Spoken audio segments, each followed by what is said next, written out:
Agora, uma outra proposta em discussão no Congresso, a PEC da blindagem, agora segue para o Senado. Ontem a Câmara concluiu a análise do projeto e voltou a prever, sabe o que tinha sido tirado? E aí, milagrosamente apareceu? Votação secreta para a abertura de ações penais contra deputados e senadores. Pelo texto, os parlamentares serão julgados pelo STF e só poderão ser presos em caso de flagrante por crime inafiançável. Mesmo assim, a manutenção ou a suspensão da prisão vai ser decidida por eles mesmos, pelo plenário da Câmara ou do Senado. A PEC da blindagem ainda amplia o foro privilegiado e concede a prerrogativa aos presidentes de partidos. Relator da proposta, o deputado Cláudio Cajado, do PP, negou que o objetivo seja o de blindar políticos. Ninguém está falando aqui de proteger ou fazer uma imunidade para impunidade. Não se coloca dessa forma. O que nós queremos é um regramento claro que proteja o exercício da função parlamentar sem pressões externas que estão acontecendo. Ah, por favor, né? Por favor, que proteja o exercício da função. Não, né? A gente não está falando aqui de o que se diz, né, hoje em dia aí de crime de opinião, não é pelo que eles falam. A gente está falando de crime hediondo. A gente está falando de crime contra a vida cometido em qualquer outro lugar. Você está falando sobre qualquer tipo de crime, roubo, furto, estelionato, é disso que a gente está falando. E vocês lembram quando o Boechat batia muito nessa tecla, né, daqueles crimes cometidos por políticos? Por exemplo, quando retiram dinheiro de saúde e educação. Vocês lembram? O Boechat falava assim, cara, dinheiro de corrupção, quando é cometido nessas áreas de saúde e educação, ele falou, cara, tinha que ter prisão perpétua para esse tipo de crime. Que esse tipo de o crime do colarinho... Ele ia um pouquinho além. Ele ia além, inclusive, né? Ele usava o modelo chinês ali, né? E é disso que se trata. É disso que a gente está falando. De crime cometido por político, né? Crime do colarinho branco. Nesse tipo de área, por exemplo, em que os políticos interferem diretamente, saúde e educação. E aí, tudo bem. Você dá espaço para delinquência nessas áreas, por exemplo, né? É um absurdo, é uma loucura. Parlamentares chegaram a aprovar um destaque que mudava a proposta principal.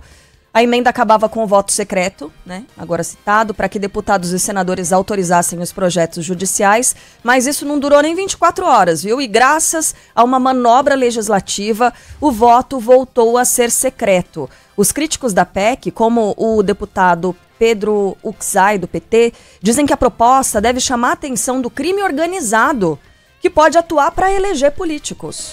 É para proteger o crime, para proteger o mal feito, é para proteger e não diferenciar ou privilegiar os parlamentares do povo brasileiro. Quem comete crime tem que ser investigado.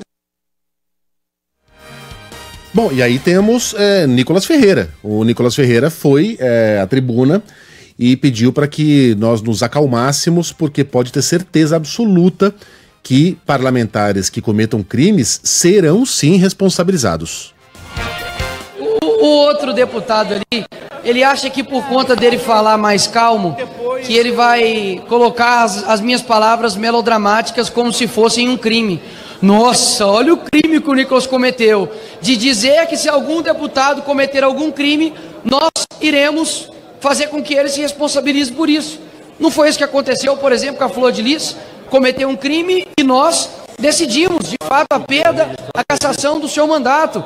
Ou seja, o que nós estamos deixando aqui bem claro, senhores, é de que hoje vocês estão colocando como se essa PEC passar, os corruptos não serão mais presos. Horas, eles são presos agora?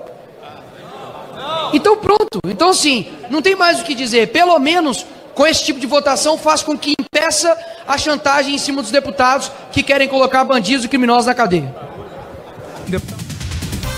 Eu não entendi, eles são presos agora? Quais?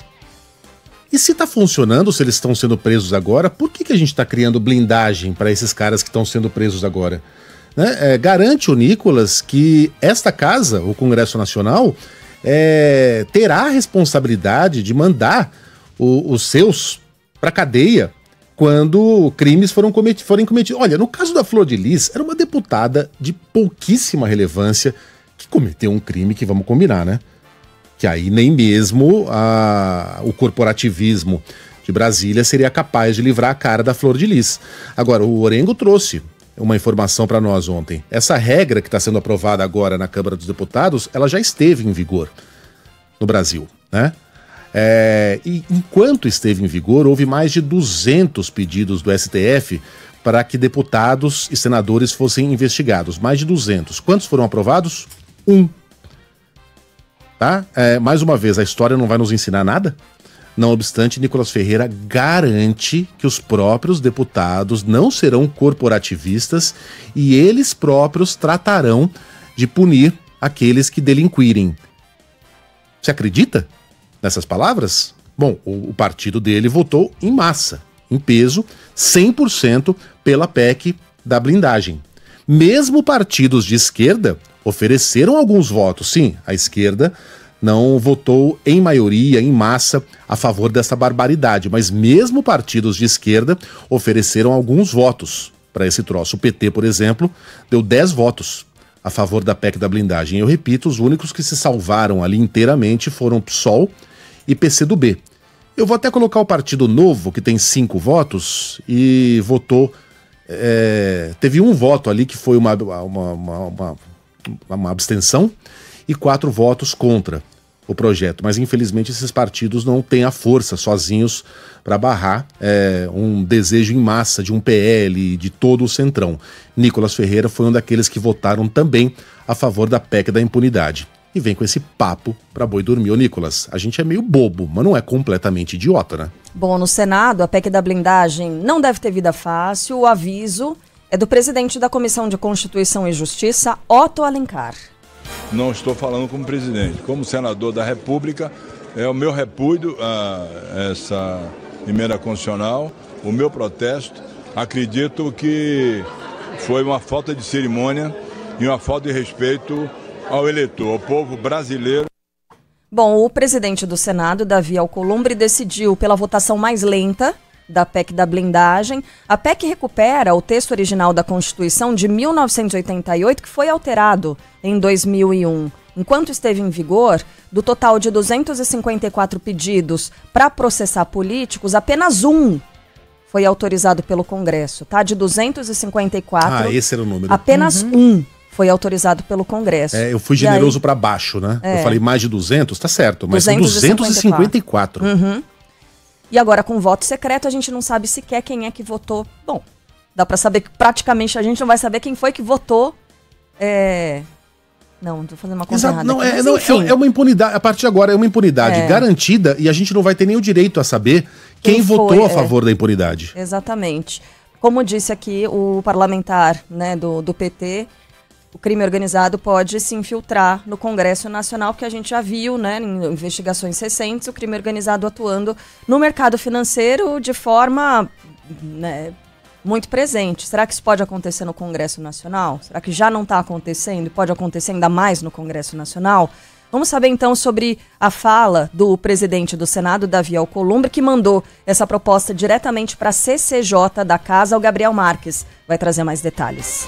O presidente do Senado, Davi Alcolumbre, enviou à Comissão de Constituição e Justiça a chamada PEC da blindagem, que dificulta investigações contra parlamentares. A decisão torna a tramitação mais lenta, já que o projeto não vai direto ao plenário. Mais cedo, líderes partidários defenderam que a proposta passasse pela CCJ. Otto Alencar, presidente da comissão, disse que vai trabalhar contra a PEC. A medida foi aprovada na Câmara após uma maratona de votações que entrou pela madrugada. Ainda nessa quarta-feira, Alcolumbre criticou o deputado Eduardo Bolsonaro. Ele disse que não é aceitável ver um parlamentar eleito instigando outro país contra o Brasil. Eduardo está nos Estados Unidos desde fevereiro e foi escolhido como líder da minoria na Câmara. Não dá para eu ver todos os dias, e é a primeira vez que eu vou falar disso e eu vou ter que falar agora a partir de toda semana, para mim não ficar ausente, de ver um deputado federal do Brasil eleito pelo povo de São Paulo lá nos Estados Unidos instigando um país contra o meu país. Nunca falei sobre isso, mas agora está na hora de começar a falar também. A PEC da blindagem pode atingir 36 inquéritos que envolvem 108 parlamentares no Supremo Tribunal Federal. Entre eles, Eduardo Bolsonaro, acusado de articular sanções de autoridades americanas para tentar reverter o julgamento do pai por tentativa de golpe. Só colocando mais uma vez, o que eu queria ver mesmo sendo discutido no Congresso Nacional e aparecer quem são os parlamentares que tiveram contato com o careca do INSS recentemente. Isso a gente quer saber. Quantas vezes, por quanto tempo, em que dias, né? Qual contexto. É isso. Eu acho que isso a gente não pode esquecer. E sempre que a gente falar em PEC da blindagem, a gente tem que relembrar também o que é que poderia aparecer. Será que é isso que eles estão tentando esconder também? Será que isso poderia entrar? Será que a PEC da blindagem poderia passar pano para quem se encontrou com o careca do INSS recentemente? Então. Claro. Sim. Eduardo e estes deputados e senadores seriam os primeiros beneficiados pela PEC da blindagem. Por que é que eles estão correndo tanto com isso? Fica aqui o questionamento.